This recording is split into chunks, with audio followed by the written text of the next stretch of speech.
Bienvenue à toutes et à tous dans cette vidéo 27. On va travailler avec un module de Python qui s'appelle Pandas. À quoi sert Pandas? Pandas, en deux mots, c'est Excel, mais beaucoup plus puissant. C'est un module qui est basé, si vous voulez, sur NumPy de Python avec Matplotlib et avec SciPy.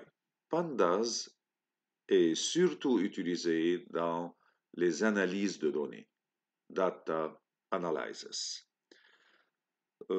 Qu'est-ce qu'on va faire avec ce module? On va faire une initiation dans cette première vidéo 27 de Pandas, part 1, juste faire une initiation. Après, on va travailler d'une autre façon. Commençons notre travail. Je vais revenir au début. Bon, ça c'est Pandas, juste logo. Capsule vidéo 27. Le second logo, voilà les librairies qu'on va importer. Import Pandas SPD. Import NumPy SNP. Import matplotlib.pyplot as PLT. On va exécuter Shift Enter. Et voilà, maintenant Pandas, NumPy, Matplotlib sont importés. À quoi sert la dernière ligne? C'est mettre Matplotlib inline entre les lignes de ce code. Partons vers le travail. Je vais définir ce qu'on appelle un data frame. Le DF, le data frame de Pandas. Pandas, on l'a importé comme PD. C'est quoi un data frame? Un data frame, c'est un tableau formé de lignes et de colonnes qui est indexé par des indices, par des strings, des chaînes de caractères.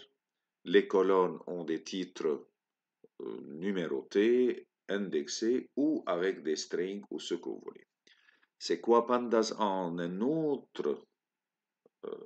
autre façon de dire? Ce sont les dictionnaires plus NumPy. Regardez ce data frame que j'ai nommé df. La variable df égale pd.dataframe qui s'écrit ainsi. J'ouvre mon tuple. Qu'est-ce qu'il y a à l'intérieur? Puisqu'il y a des accolades, donc ce sont des dictionnaires. Un dictionnaire a une clé et des variables qui sont attachées, associées à cette clé. Soit une variable x, une clé x, qui a comme liste 10, 20, 30, 40, 50. Y, une autre clé qui lui est attachée 1, 2, 3, 4, 5. Z, une troisième clé et qui, auquel est associée une certaine autre liste. J'appelle le data frame. Regardez qu'est-ce qu'il m'a donné. Il m'a donné des lignes et des colonnes. Voilà X, voilà sa liste, Y, Z, et ici les indices 0, 1, 2, 3, 4, donc voilà les indices des lignes. Si je veux une partie de ce tableau, qu'est-ce que j'ai à écrire? Uniquement, je nomme df de X. Shift, Enter, voilà, il m'a donné juste X, 10, 20, 30, 40. Name X, dtype. Si je veux deux colonnes, tout simplement, je dois mettre df, mais je dois faire attention, une liste de listes. Donc, crochet et crochet, x, z, shift, enter, et voilà, il m'a donné deux colonnes de ce tableau, x et z. Donc, vous remarquez la simplicité, la flexibilité jusqu'à maintenant. J'ai généré un tableau de lignes et de colonnes, et je suis capable dans ce tableau de prendre une ligne, des lignes, et on va voir petit à petit qu'est-ce qu'on pourra faire avec. Je peux permuter des lignes.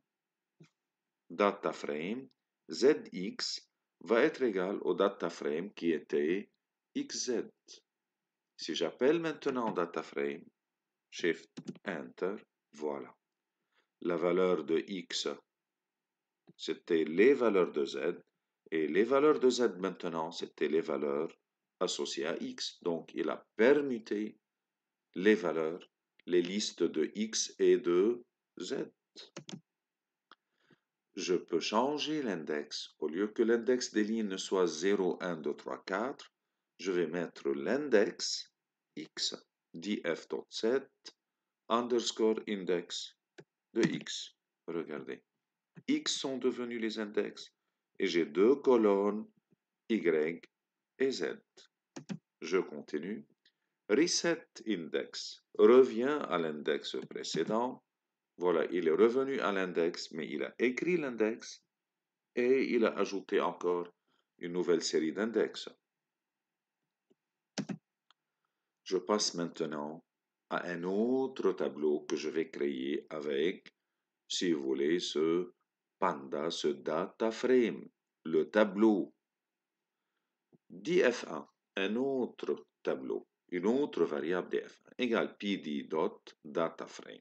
Encore des clés auxquelles sont associées des listes. Une première clé name qui lui est associée des valeurs, chaîne de caractères, George, Anthony, Peter et Michael, âge 20, 30, 40, 50, associés à chacun. Si j'appelle print df1, shift enter, voilà.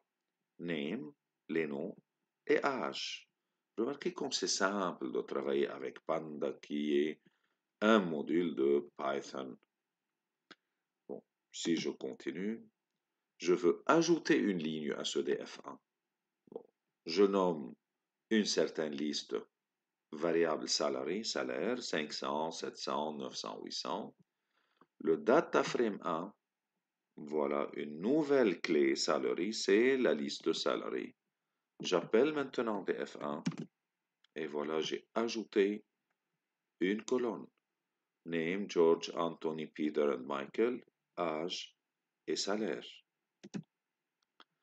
Si maintenant je veux faire un tableau de un graphique, pardon, de ce tableau, je vais utiliser juste un style de Matplotlib, plt.style.use, ggplot.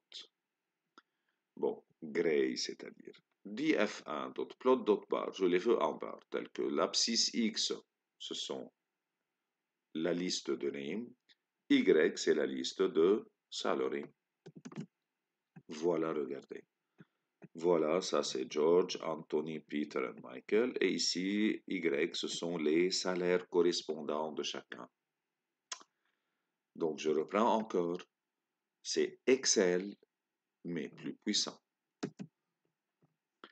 Une autre série maintenant. Une série, c'est comme si j'ai une seule colonne. Regardez comment je peux la générer, la créer. pd.series, série. Une série, voilà la liste, la colonne. Quel est l'index? C'est une liste ABCD. J'appelle cette série S. Voilà. Voilà l'index ABCD. Et voilà les séries 10, 20, 30, 40. Donc, j'ai créé un tableau avec une seule série. Si je veux juste la valeur B de cette série, je mets S.P. Voilà. Si je veux la valeur C, je mets S.C. Si je veux changer la valeur de B à 77, S.B égale 77. Regardez. J'ai A, B, C, D. Au lieu de 10, 20, 30, 40, à la place de B, on a placé 77. Troisième data frame. Dates, des dates. pd.date underscore range. Quelles sont les dates que je veux mettre comme index pour chaque ligne? Je commence avec la date 1-1-2020. Combien de périodes? 10 périodes. Soit une nouvelle valeur df2. C'est pd.dataframe. Ici les valeurs np.random.randNormal 10,4. Que veut dire ça? Je veux des valeurs aléatoire, 10 lignes, 4 colonnes. Index, c'est dates. L'indice de chaque ligne, ce sont les dates. Les colonnes auront pour titre A, B, C et D, DF2. Regardez bien ce que j'ai écrit. J'ai mis les valeurs des tableaux ici. L'index de chaque ligne, c'est dates. Et le titre de chaque colonne, c'est A, B, C, D. Print DF2, donc j'appelle DF2. Voilà les valeurs. Les dates 1-1-2020, 2-1-2020 jusqu'à 10-1-2020. Les titres des colonnes A, B, C, D et des valeurs numériques, aléatoires, random de NumPy, je les ai cherchées, randn, normal. Bon, je veux juste 2 colonnes, comme on a fait avant, DF2, A et D. Il m'a donné les 2 colonnes que je veux, mais il a laissé les index, je n'ai pas demandé qu'il les enlève. DFC.shape, bon, moi je l'avais exécuté avant, bon, mais qu'est-ce que ça va me donner, c'est-à-dire ce tableau est formé de combien de lignes, combien de colonnes? 10 lignes, 4 colonnes. df2.describe, décris-moi tout ce qu'il y a dans ce tableau. Regardez qu'est-ce qu'il va me donner. Le nombre, la valeur moyenne, standard deviation, minimum, le premier quartile, le second, le troisième, et les valeurs maximales.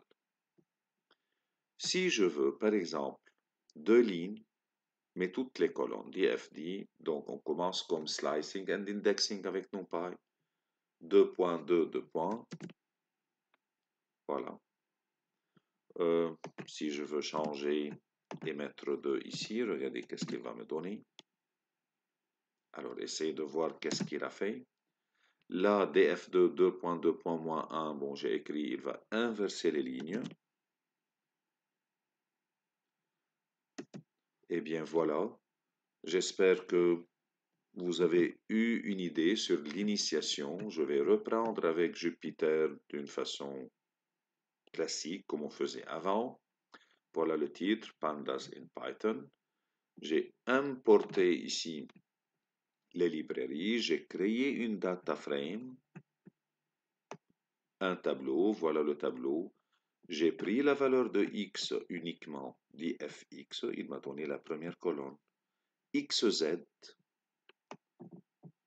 il m'a donné 2 colonnes. J'ai permuté zx à la place de xz, il l'a fait. Set index, reset index, j'ai créé un autre tableau, une autre variable df1. J'ai ajouté une colonne. J'ai fait le graphique avec matplotlib, plt.bar. Une troisième série. J'ai demandé une seule cellule, S.B, S.C. J'ai changé une cellule. Enfin, juste pour s'habituer à mettre pd.d trench, je peux mettre les dates comme index. J'ai pris 2 colonnes, shape, describe, et j'ai fait slicing.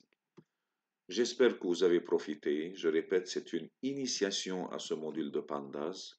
Dans une prochaine vidéo, on va télécharger un tableau Excel qui est trop grand, peut-être de 10 000 lignes, 100 000 lignes, et on va le décomposer avec Pandas, et vous allez voir un peu ce module, à quel point il est utile dans l'analyse des données, Data Analysis. Je vous remercie pour votre attention et à bientôt.